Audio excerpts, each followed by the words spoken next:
Do you talk negatively about the long-serving employees in your organization? I'm Greg Schenkel, President of Unique Training and Development and Frontline Leadership Systems. And I was doing some work recently with a group of hourly leaders, and we'd been discussing the need to stay positive even when surrounded by people who are negative. Many of the participants, and even myself, were tending to generalize that the high seniority, longer service workers were the ones who were negative and standing in the way of change. It's such an easy generalization to make, that your longest serving employees are negative and impeding change. But the problem is when we generalize, is we end up treating people with disrespect. Some long-term employees have good reason to be a little negative, especially if they've endured years of negative and autocratic leadership. If you'd been mistreated and disrespected, you too might come off as a little defensive. So what is a leader to do in order to acknowledge past transgressions and help people move past the past and focus on the future? Well, here are 3 tips.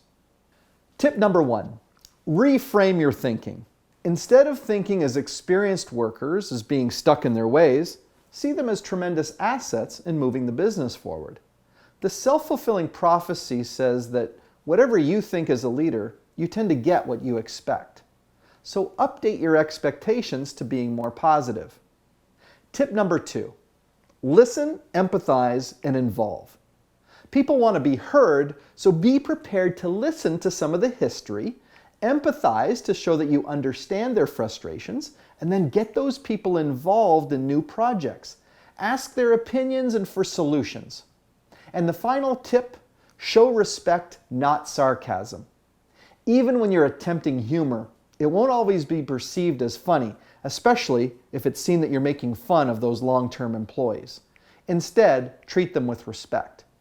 Leading and motivating a multi-generational workforce, especially in a production facility that's been around for decades, requires respectful and inclusive leadership. A word of thanks to the leader in Chester, Pennsylvania who suggested this topic. And of course, if you've got a leadership challenge or situation that you think would make a good Leader Feeder episode, please send me a note through our website at uniquedevelopment.com or through one of our social media platforms. I love getting tips from viewers, and I look forward to helping you on your leadership journey.